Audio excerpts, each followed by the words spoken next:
我知道每个人都在模仿另外一个人，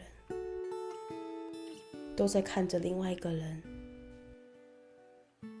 我也一样，不停地看着别人，不停地模仿别人，好像没有了自我，好像没有了我，好像没有了人生。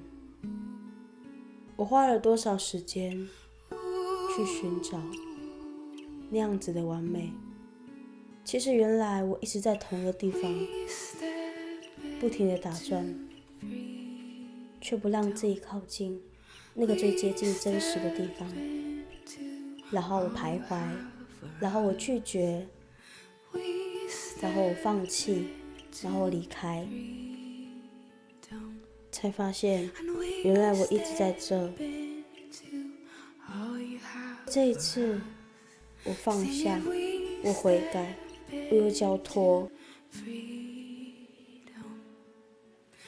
又献上。谁知道这段旅程我花了多久去重新面对真实？